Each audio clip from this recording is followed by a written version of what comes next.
Halo semuanya, kembali lagi di podcast Ngomongin Bisnis bareng gue Sisi dari Melon Branding. Dan kali ini kita akan ngebahas tentang Korean Wave. Yang tadinya kita di podcast sebelumnya udah ngomongin tentang Nespresso yang masuk iklan di drama Koreanya King The Land, ya kan? Kalian pasti ingat. Dan juga ada iklan Kopiko yang masuk di Vincenzo. Dua-duanya pasti kalian tahu lah Korean drama itu. Nah, jadi kali ini kita akan ngebahas Korean Wave secara keseluruhan. Apalagi Gen Z nih, mereka suka banget sama. Halo semuanya, kembali lagi di podcast Ngomongin Bisnis bareng gue Sisi dari Melon Branding. Dan kali ini kita akan ngebahas tentang Korean Wave. Yang tadinya kita di podcast sebelumnya udah ngomongin tentang Nespresso yang masuk iklan di... Kayak dengerin sampai habis supaya kalian tahu bener-bener seluk-beluknya lah dari Korean Wave ini untuk bisnis kalian tuh bisa apa sih.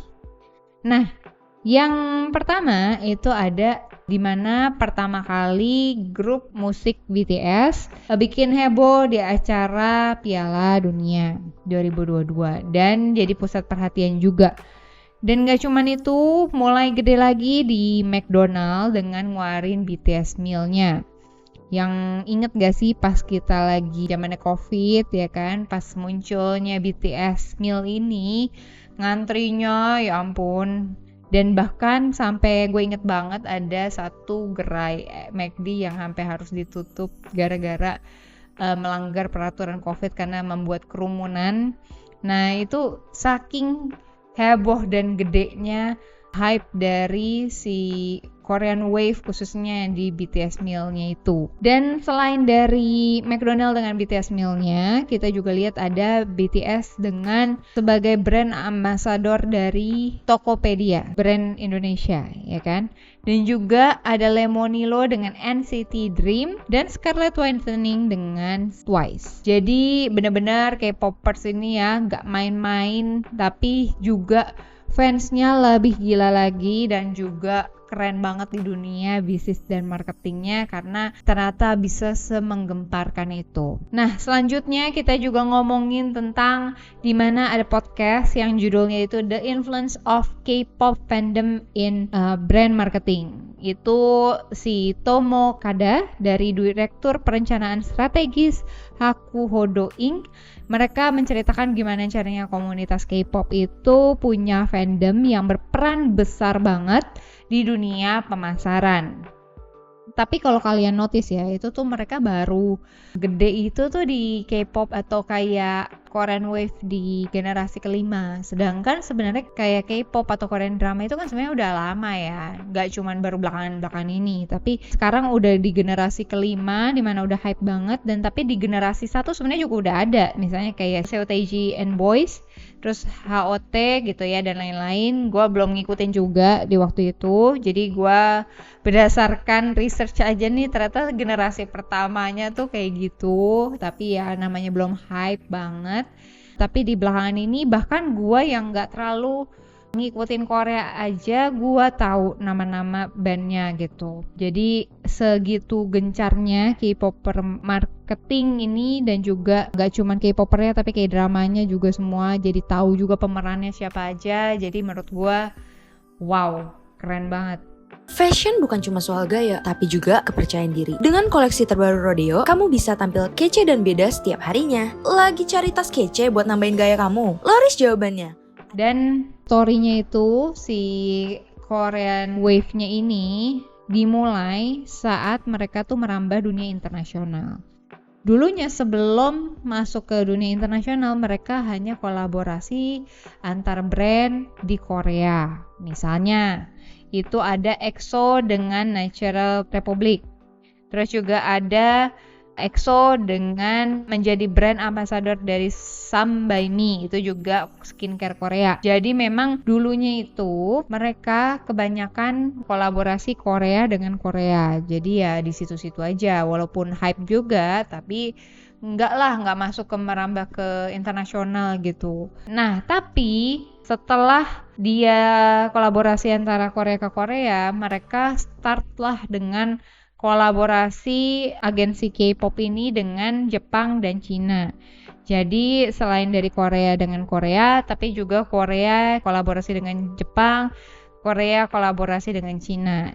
Dan itu juga berpengaruh besar banget. Jadi mereka bahkan juga ngelihat ya kayak produk-produknya Jepang, produk-produk Cina, tapi dengan boy band atau lagu-lagunya Korea.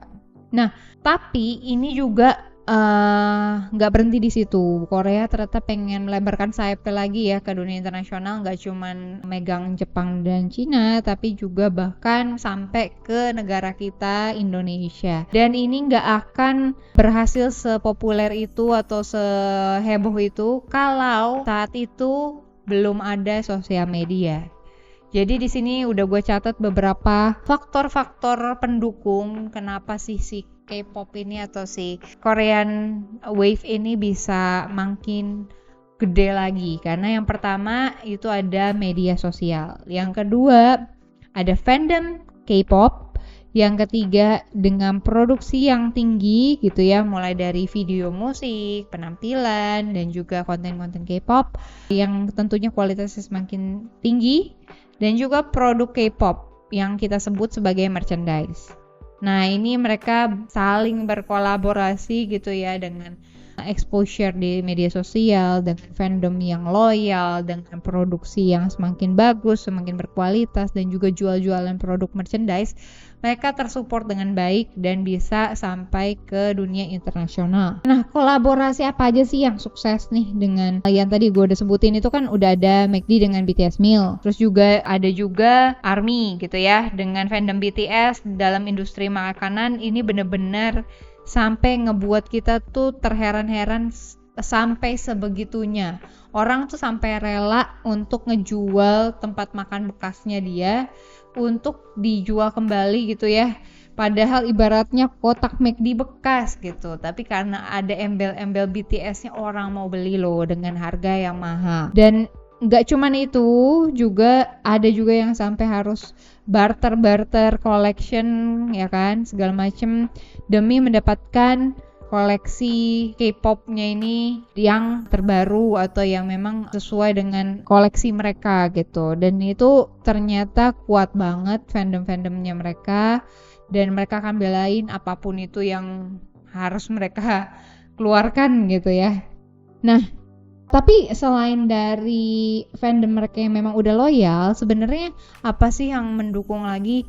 Yang selanjutnya itu ada teaser. Jadi selain media sosial, selain fandomnya, selain jual merchandise, selain kualitas produksinya, tapi juga membuat teaser yang menjadi senjata ampuh untuk pemasaran sebagai pencetus bikin buzz gitu ya di dunia yang suka K-pop ini, dan juga antisipasi tinggi gitu. Jadi membuat mereka selain penasaran, nungguin, dan juga bener-bener nungguin comebacknya nih dari idol-idol mereka. Dan gak cuman dari itu juga, si brandnya ini juga harus berhubungan langsung dengan para fansnya. Jangan sampai cuman kolaborasi tapi tanpa menyapa fans-fans dari K-popper ini. Jadi mereka butuh untuk disapa, butuh untuk diayomi, didengeri. Mereka maunya apalagi nextnya, karena kalau kalian tidak melakukan itu, mereka cuma tahu kalau ini tuh transaksional, dan akhirnya mereka mungkin bisa aja ngeboikot brand tersebut. Ya ngeri-ngeri sedep ya. Jadi kalau emang kalian mendapat dukungan dari fandomnya ini, tentunya brand kalian akan naik dengan pesat.